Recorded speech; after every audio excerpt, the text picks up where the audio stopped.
Machine.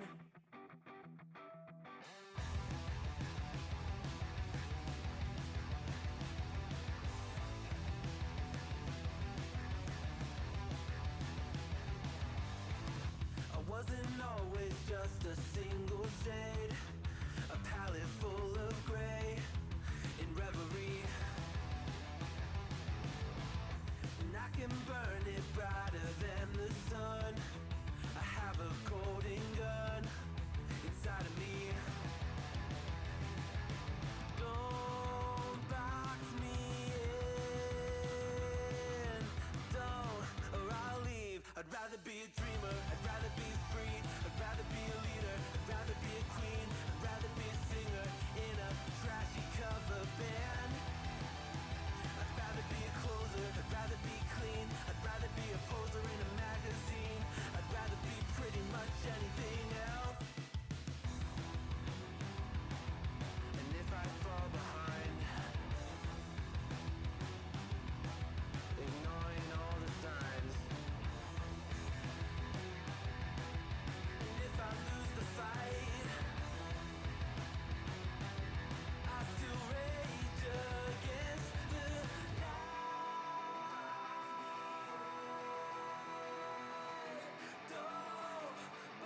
I'd rather be a dreamer, I'd rather be free, I'd rather be a leader, I'd rather be a queen, I'd rather be a singer in a trashy cover band. I'd rather be a closer, I'd rather be clean, I'd rather be a poser in a magazine, I'd rather be pretty much anything else than your machine.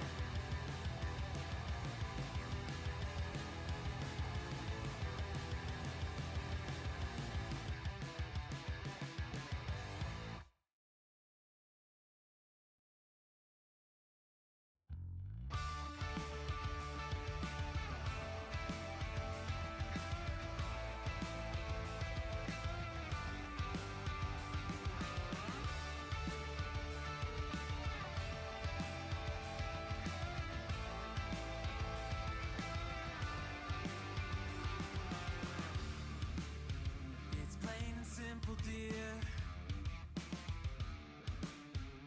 I'll still be here when you're gone. You gather souvenirs, but I will never be your pawn, your pawn, your pawn.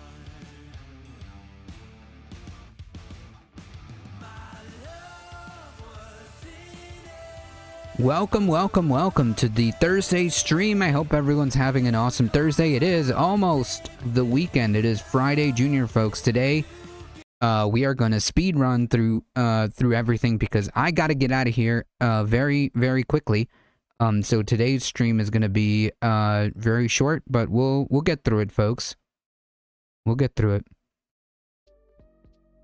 Let me just say hi to everybody. Nadia, Looney Tunes, Manju Misty, John, Lithium, welcome everybody. Another torture episode of Woke, a Difficult Truth begins. We all know he's gonna say mean things about me. Your favorite president. Do yourself a favor and subscribe. Alright folks, let's get started.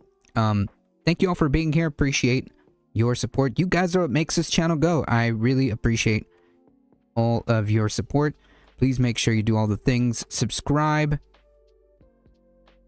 Take a look at the Substack. Join the Discord. Hit the exclamation mark tip. Check out the merch store. Check out my show on this space every Tuesday, 7 p.m. Let's get started, folks. We gotta go. we gotta go.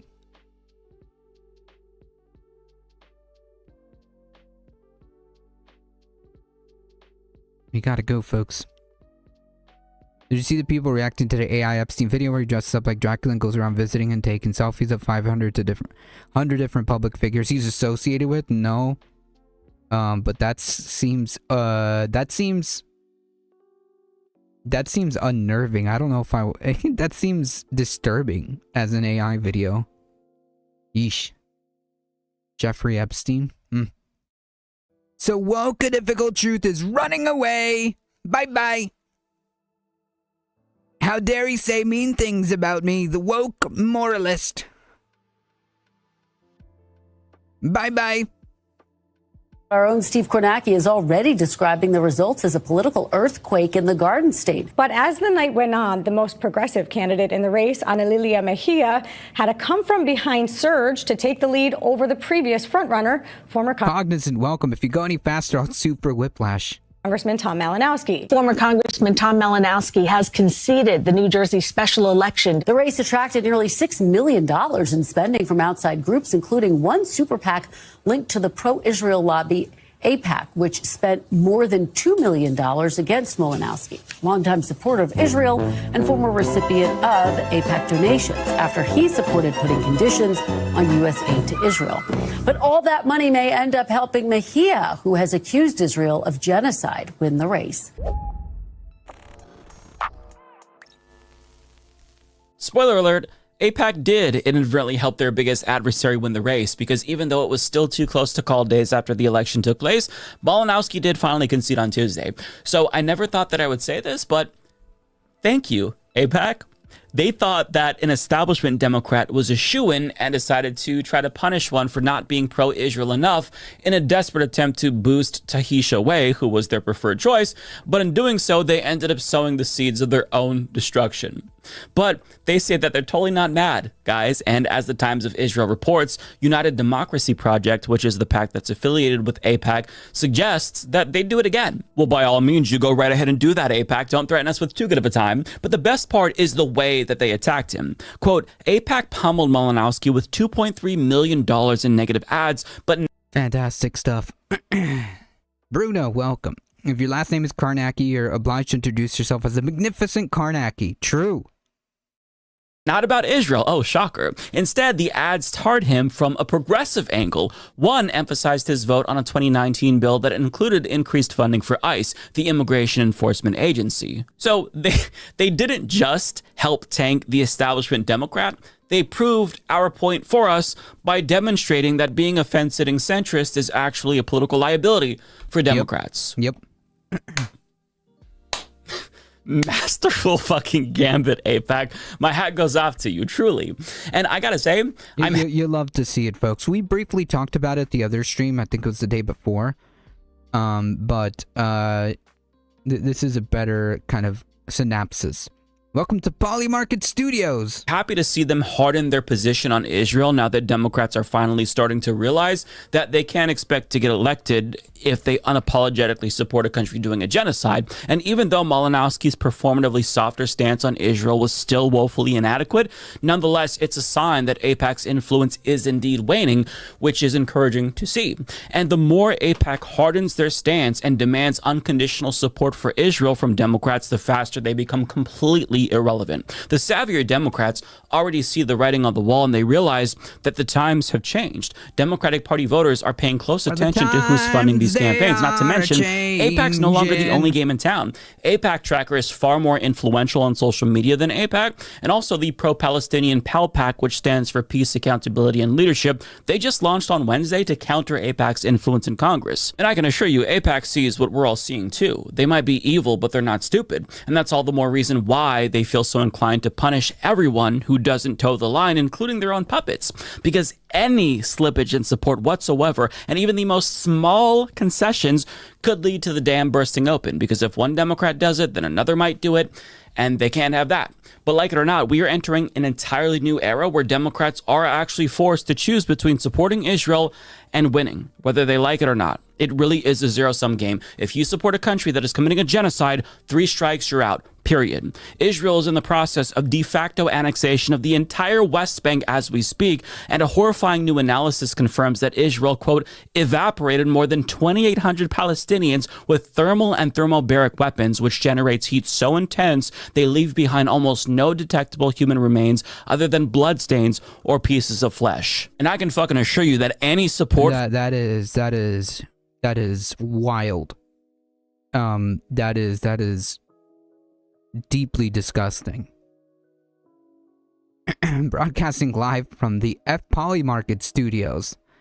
The Tea Party of the left is finally here. I hope so. I'm not holding my breath. Any W is a W. You know what I mean? Like, given the political circumstances that we're dealing with, AIPAC losing. This story is mostly about AIPAC losing, and I'm kind of here for that. You know what I mean?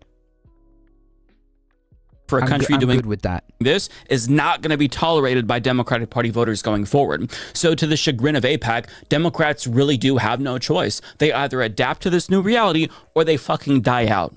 And, you know, again, good on AIPAC for overplaying their hand, because obviously it did not work out well in their favor. But having said that, I don't want to give them too much credit for Ana Lilia Mejia's victory, because much like Zoran, she worked her ass off to pull out that win. Yeah, like at the end of the day, like the Mamdani sauce is the way to go. You know what I mean?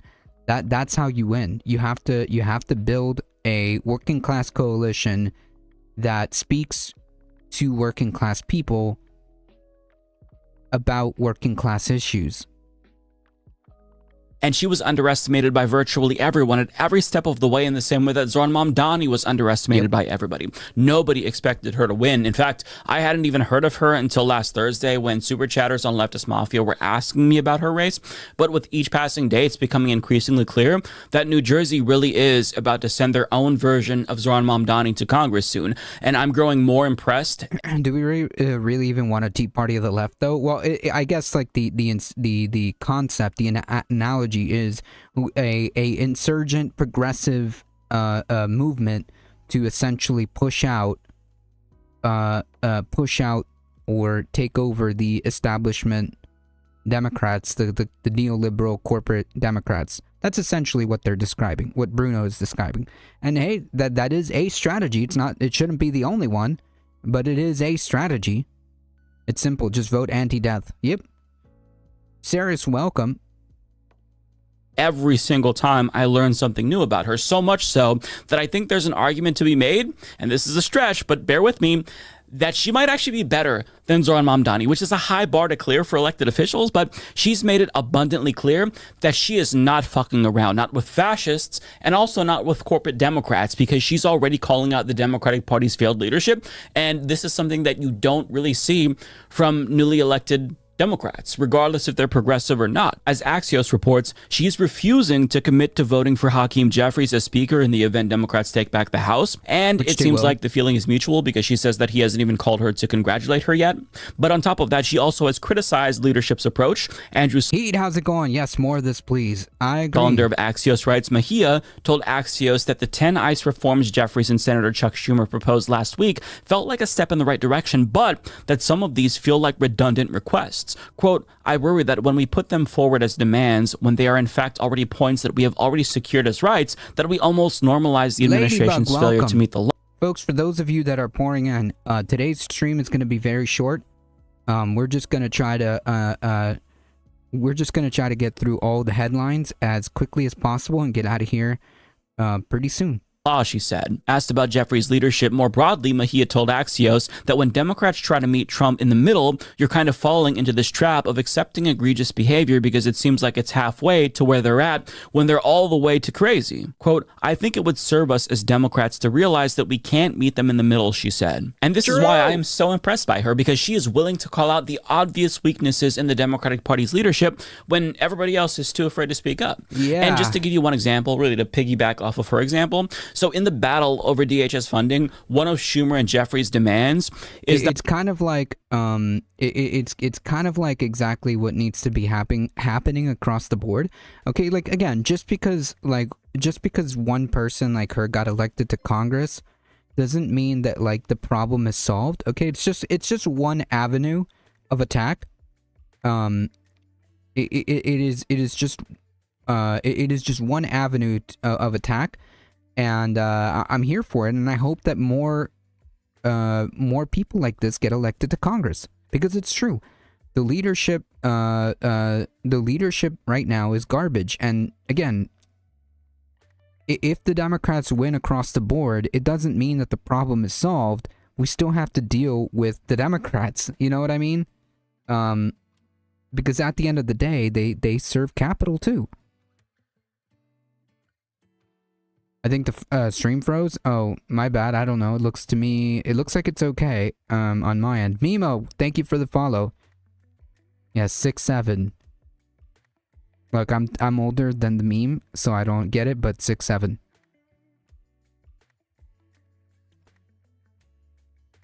Carlos has to run to somewhere we don't know. Yes, to pick up the Jeep. So what happened yesterday is that I had to run an impromptu mission to get the Jeep some new tires, because it just happened to fall on my lap and I had to jump on that quickly.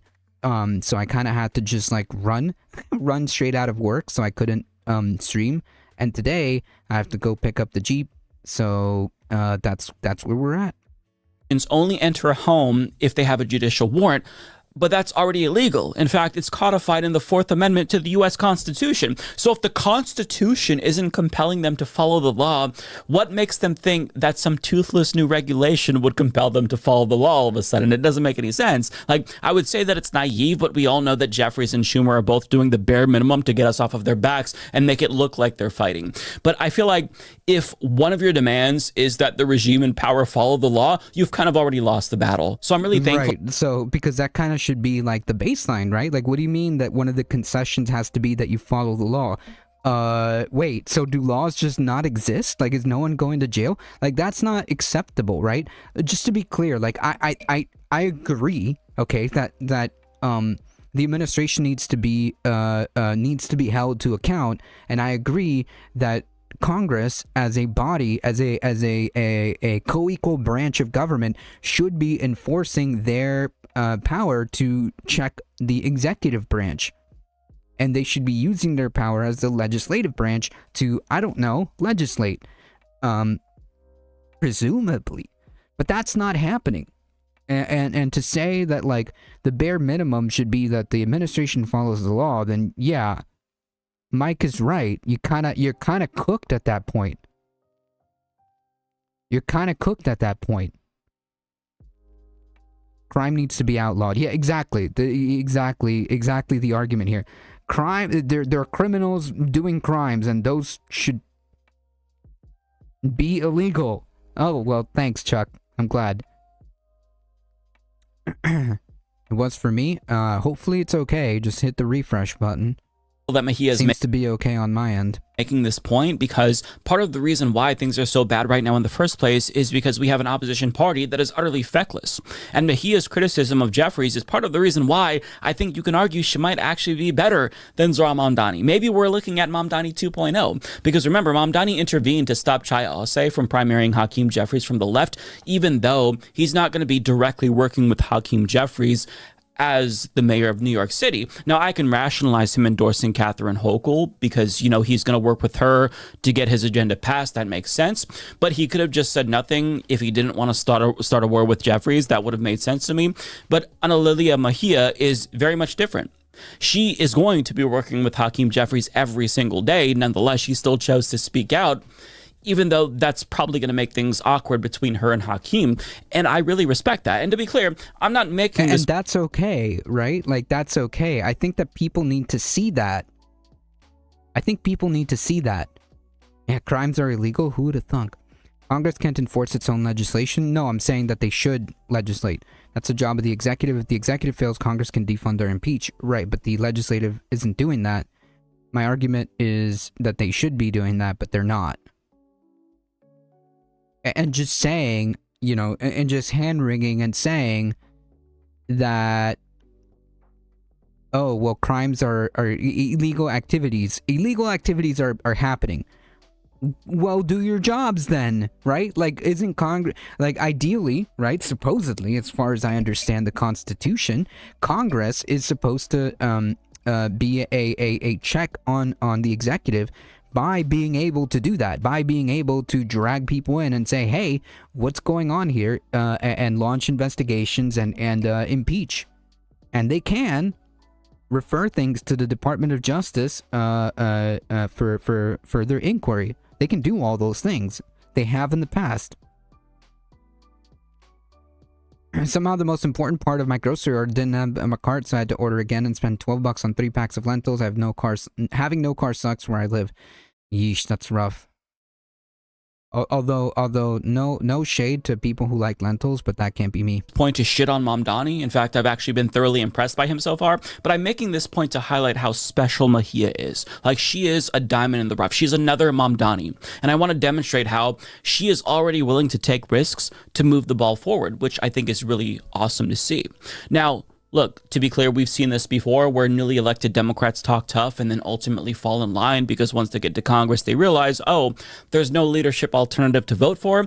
So they end up acquiescing so that way they don't piss off the inevitable leader who's going to be doling out committee assignments that they want. I get that. At some point, Mahia will play politics just like all other politicians do. But to see her come out of the gates swinging this hard, that to me signals that she really may be cut from a different cloth. Yeah, and also, like, I think that if you end up somehow being a progressive candidate winning to Congress, like, I think that you shouldn't prioritize any type of committee positions so that doesn't have leverage over you, at least on the beginning. At least at the beginning, because, like, obviously committee assignments are incredibly important. However, if you're just walking into Congress, I don't know. It seems like all this kind of stuff just holds leverage over you, and instead try to create a united front with other progressive members of Congress to the extent that they exist, and slowly start building that muscle. That's another avenue. But that's just me. Politic with other progressive members of Congress to kind of create a growing more unified front, and then use that as leverage, saying, hey, if you ever need us, we have X amount of votes that are required for you to pass this legislation. You need to give me a committee seat on X, Y, or Z. If you're a legume, I'm gonna eat your ass. Nah, I mean, look, black beans, maybe some other kind of beans, but I draw the line at lentils. If that wasn't already obvious enough from her criticism of leadership and opposition to genocide, her platform makes it abundantly clear. She supports taxing billionaires to fund childcare that's $10 a day. She supports Medicare for all, which includes free mental health, vision, and dental care that's all free at the point of service. She wants to cancel all student debt. She wants to impeach corrupt Supreme Court justices like Thomas and Alito and even expand the court if necessary. And unlike a lot of Democrats these days, she's making it clear that she's not going to let Republicans use trans people as punching bags. And at no point has she ever hid her agenda from the public. In fact, she ran ads calling for ICE to be abolished when so many Democrats still won't do that today, even in the year of our Lord 2026, after they've murdered multiple people. So she managed to secure her victory by being unabashedly progressive. And unsurprisingly, the right-wing fear-mongering about her campaign has already begun, but she's expertly using it to her advantage, as good politicians should. For example, she turned a Fox News attack into a de facto ad for social media, where they attacked her for supporting healthcare for... Oh my God, how is she so good? Yeah, she's definitely got that Mamdani sauce. 100%. Okay, she's got that Mamdani sauce. That is amazing. That is absolutely amazing. Oh my god. An AOC in New Jersey, yeah, but I would say like she's even better in some ways. She at the very least, okay, let me say this. At the very least, she's a bit more unabashed, a bit more brazen and forward than AOC is in terms of like progressive politics. Yeah, no, she's got the sauce. Trans people and Medicare for all and abolishing ICE. We've seen these slides before, and she boosted it saying, "I'm Ana Lilia Mejia and I approve this message." And again, it's so refreshing to see this because for decades now, Democrats have always cowered in fear whenever Fox News turned them into boogeymen. Remember when Kamala Harris said that she supported abolishing private insurance companies in 2019, only to abandon that days later after she faced an onslaught of media attacks? See, this is how you respond to those kinds of pressure campaigns. Take notes, Democrats. You lean into the scary socialist policies and you double down because even voters that don't agree with you are going to see that you stand for something, which... Yeah, and also just to be clear, like none of that is really socialism. That's not what socialism isn't when you get free healthcare, okay? That really isn't socialism. Remind that AOC had a harsher environment in 2017. True. That's true. Crossing my fingers for some more socialist up in that. True. Is a problem that Democrats have. They have an authenticity crisis, and they just look like empty suits who will say whatever they need to say to get elected. But it's nice to see somebody actually have beliefs for once in this party. And even though the media is going to inevitably downplay the role that her progressivism played in this campaign, since this is a blue state after all, do not let them gaslight you. I'm sure that most voters would probably elect a literal waifu over a Republican at this point, but regardless of the political climate, progressives are always going to have a leg up over corpo-centrist Democrats because waifu's taking strays from Mike Figueroa. Jesus. The former will turn out the base and get them excited, whereas the latter will suppress turnout by pandering to mythical moderate voters that will never, ever vote for them. Yep. You have to excite your base. That is politics 101. Republicans learned that lesson. Democrats, it's your turn. You can learn that lesson too. But I actually do think that most elected Democrats, they are begrudgingly starting to come to that realization. In a different piece for Axios, Alexander Solander shared some reactions from Democrats to Mejia's upset, and they basically admit that they know being progressive is now the winning strategy for the party. A senior House Democrat asked if members were freaking out about their own primaries in the wake of the shock result, told Axios simply, "Yes, I definitely think this points to progressive anti-establishment energy," acknowledged a third House Democrat, a moderate in a swing state. Still, that lawmaker argued that too many moderate candidates split votes and endorsements, and that if the establishment and money all got behind one candidate like what normally happens, Mejia may not have won. In other words, they're sweating, because they know the lie that they fed voters for decades about how they have to be diet Republicans to be more electable is falling apart. Even the most... and that's a good thing. Did he say waifu? He did. So I'm a democratic socialist. I'm okay with that. Normiest of Democrats now know... I mean, personally, I don't care what label. There's so many flavors that you can choose. It's like, look, the basic underpinnings of left-wing politics is that capitalism is garbage, and that we're trying to push for a different system that generally prioritizes the democratization of the working class.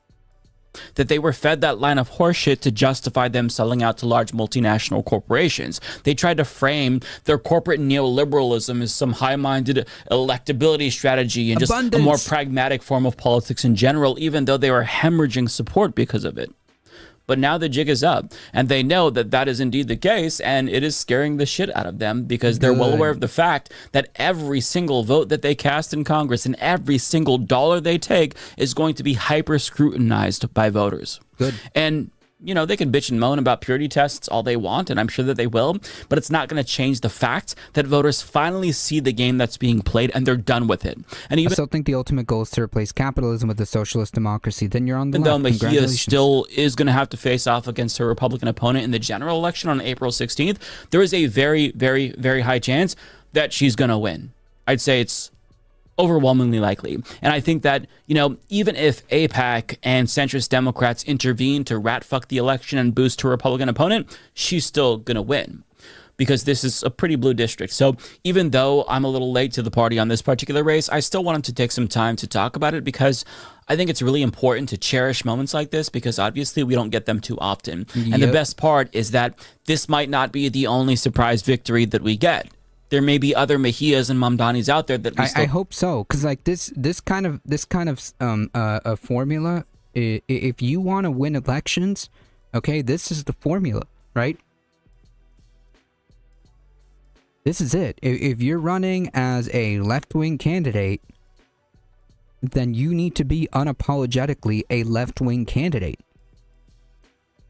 right? Like that's how this works. Isn't the NJ11 a deep blue district to begin with? Goes to show if you listen to the people, you can win. Yep. Don't know about yet. But if you're struggling to keep up with all of the great candidates like I am, I'm going to put a link to my buddy Secular Lefty's new YouTube channel in the description, and highly recommend that you check him out, because he goes into painstaking detail about the dynamics of some of these Democratic Party primaries, and he highlights which candidates support Medicare for all and abolishing ICE, and also helps you to avoid shitty candidates who take AIPAC money. Basically, he tells you everything you would need to know about the dynamics of these primary campaigns from the leftist perspective. And on his Blue Sky, he often shares super helpful graphics like this with the dates for all of the upcoming Democratic Party primaries.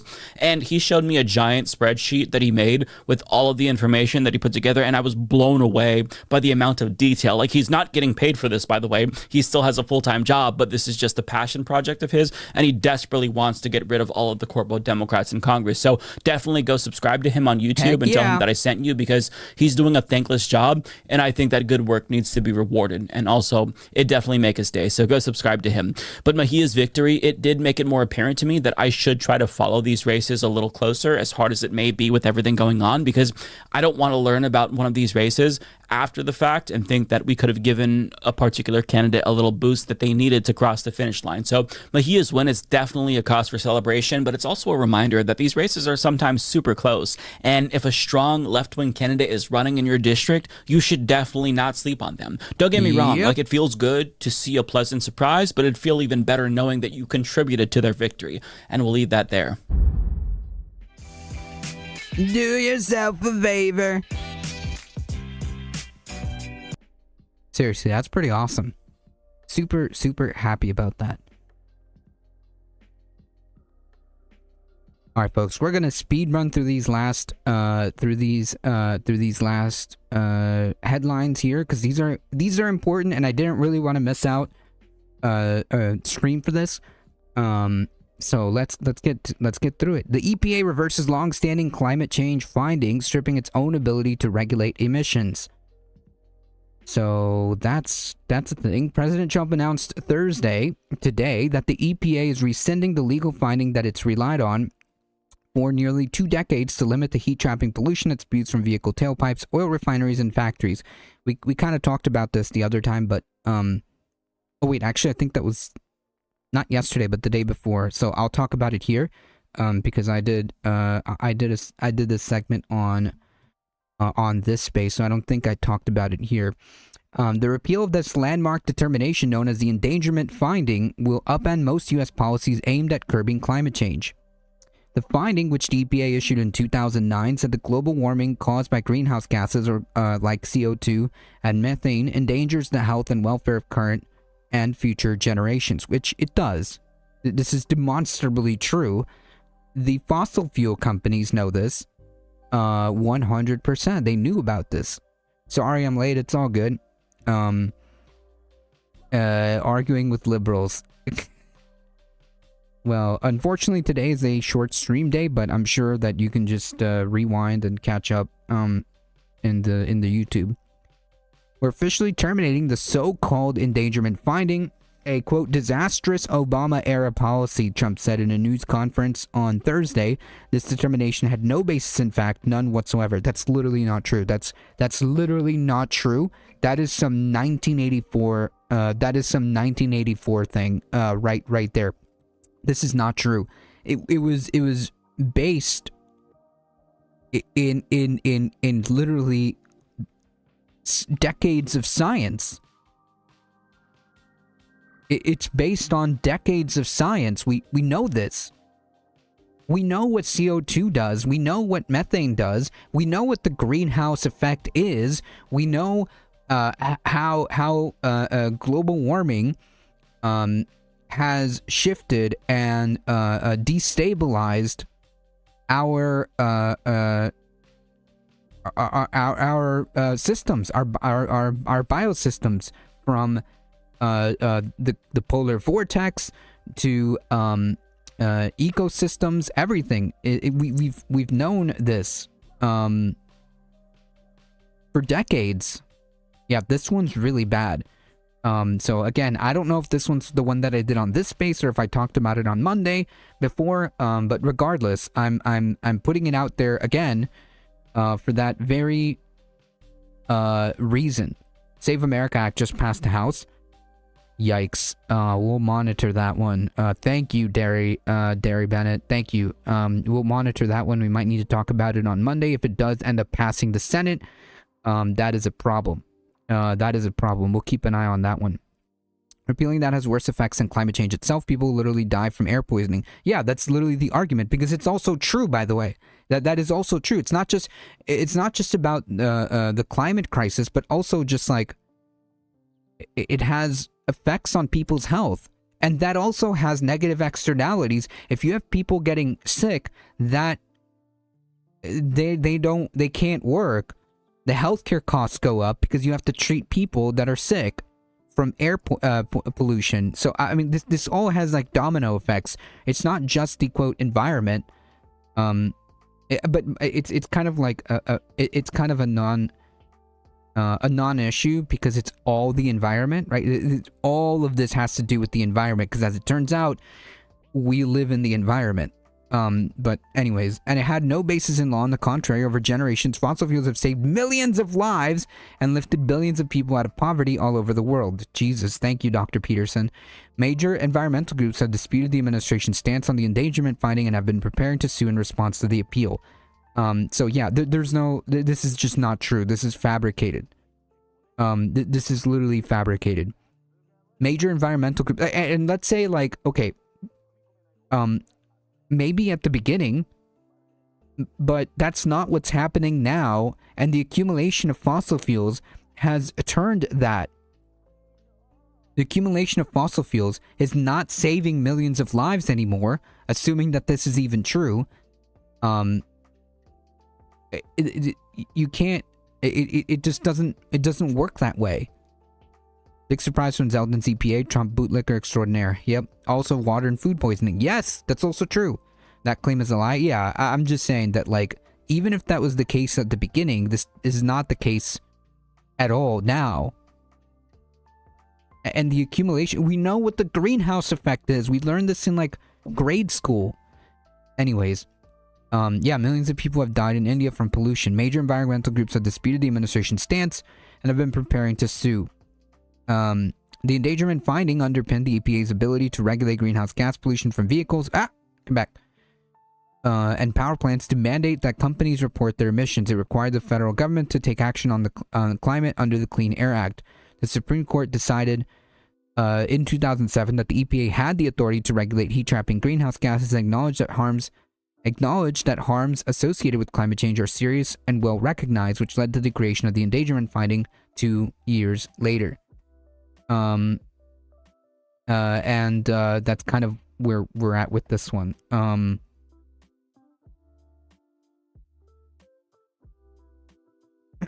Pam Bondi was right to yell at that congressional hearing. I'm not in the damn files. I don't give a damn about the survivors. You know, who's Jeffrey Epstein? It's also arguing, well, it could be a better it could have been worse. As the rebuttal to an argument, it could have been better. It's not just responding, actually, it's strawmanning, if you will.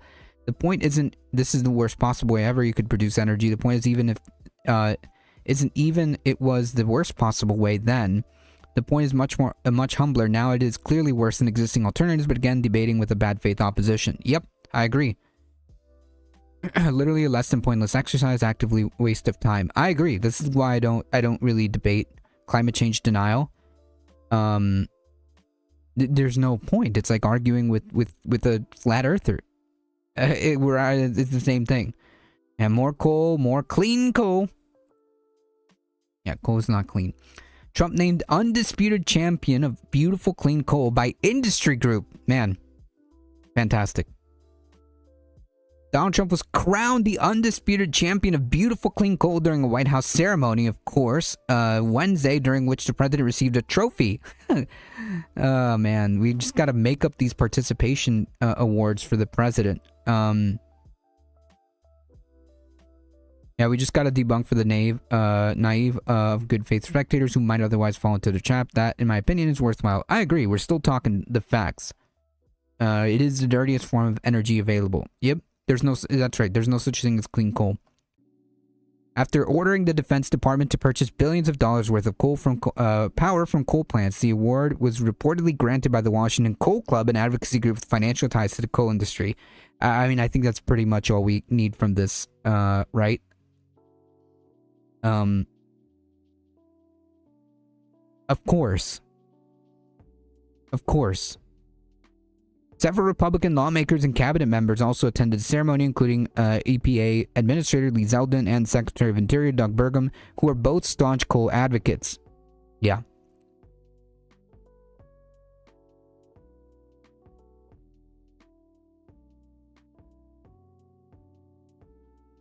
To be fair, after Manchin left, the coal king crown was just lying around.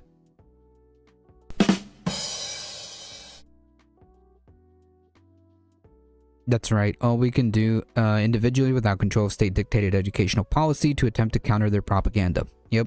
Europe is phasing out coal. The U.S. is going the wrong way. Yep. A trophy. Yeah. Little Donnie boy got a fake trophy from the Coal Association. So yeah. Yeah, staunch advocates. You mean heavily invested in. Yeah, true.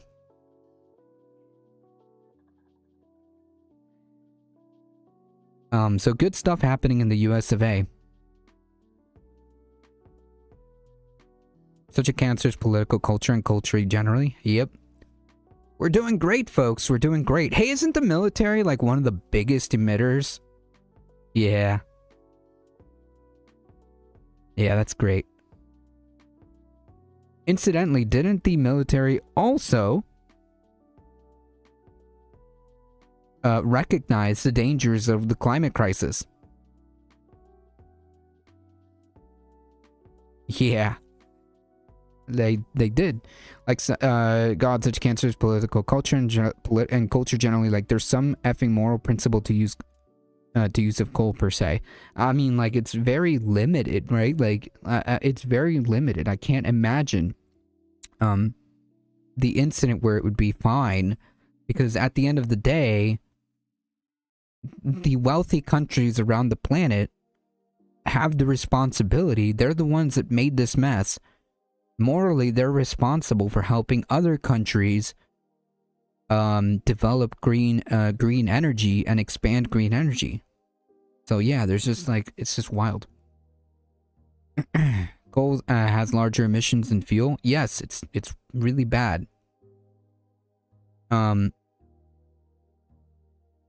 Oh, I meant the way they put advocates. Gotcha. Violet Quinlaw, welcome. I misread that.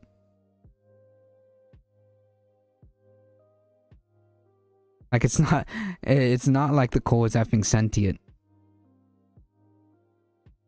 It might be.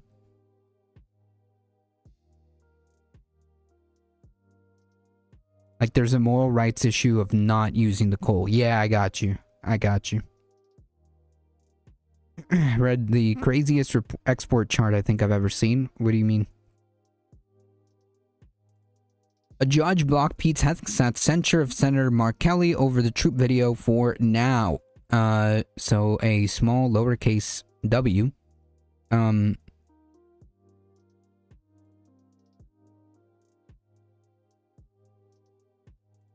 Oh, did you know for the last couple of months the U.S. has exported more blood than cars or phones by value? Its highest value export has been gold. That's right, Saris.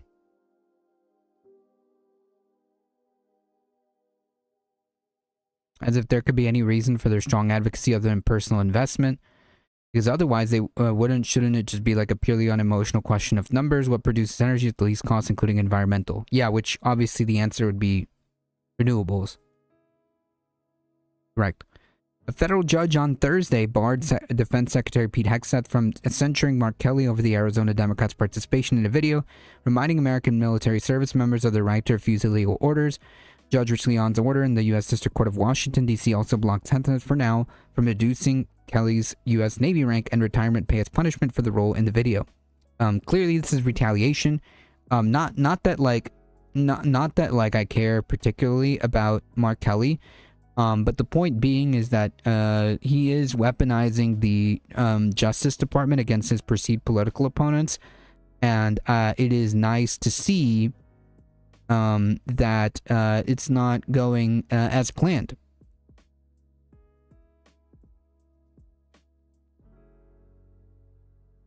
That's right, we're such a toxic stage of capitalism that an honest conversation on even the most basic subjects is becoming practically impossible because so much is invested in obfuscation and chicanery, so much depends on it. Yep.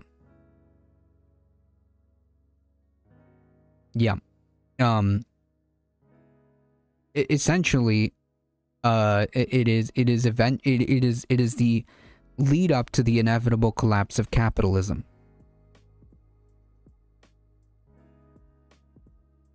We're watching it in real time. We're literally watching it in real time. Fun times to live in.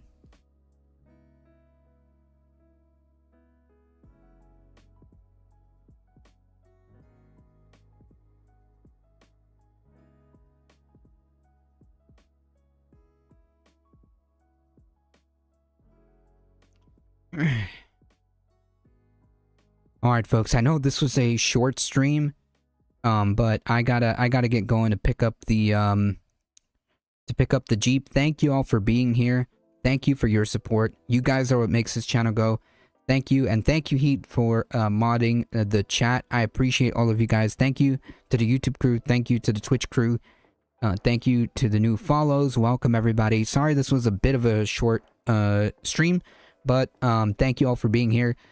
I didn't want to miss it. I didn't want to cancel like I did yesterday, but you know, it is what it is. Oh no, you're good, Violet Quinlaw. Appreciate you hanging out. Folks, if you want to support the channel, check out all of those links. Discord, Substack, merch store. Check it all out. Check out my show on this space every Tuesday. Tomorrow, I might make an appearance. Tomorrow I might make an appearance on this space. There's going to be a bonanza. There's going to be a long stream tomorrow, Friday the 13th. Lots of fun and games there. I might show up there to the 6 p.m. But we'll see. I'll post an update on the Discord. Come watch my stream on Sunday, 4:20 p.m. Eastern. Yeah, go check it out, folks. Please shout yourself out. Please go check out Heat420_. Have a good weekend and happy Valentine's Day Saturday. Thank you so much, Ladybug. Appreciate it. And so ends another woke, a difficult truth. Cancel them now. It's the first one in a long time. I'll try. Well, heck yeah, please. Please, feel free to shout yourself out here and on the Discord. Apparently the US is now a vampire nation, so make sure they pay you well if you give it. True. I'm going to one of those Friday the 13th dinners. Nice. Join us on this space. There's going to be a lot of fun and games. Literally games. On this space tomorrow. So yeah, check it out. I might show up as one of the folks there. As always, folks, please stay safe. Please take care of each other. I love you all, and I hope to see you guys in the next one. If not tomorrow on this space, then on Monday. Thank you all for being here, and thank you for your support despite the difficulties yesterday and today. See ya! Wait, I didn't even say the proper goodbye. Thank you all for being here. As always, please stay safe. Please take care of each other. I love you all, and I hope to see you guys in the next one, if I didn't say it. Hang tight, folks. Camp Crystal Lake. Oof. That is a dangerous proposition. Hang tight, folks. 13th is my 20-year soberversary. Round of applause. Nice.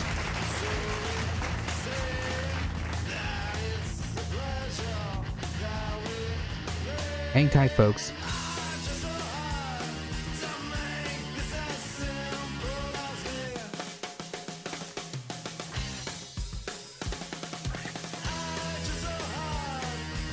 All right, we're heading out in. Thank you, Redmond Berry. Oh, it doesn't want to let me raid? What? Okay.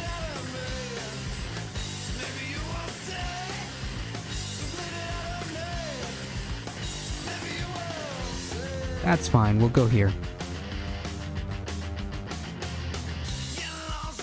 We're heading out in 5, 4, 3, 2, 1. Bye-bye.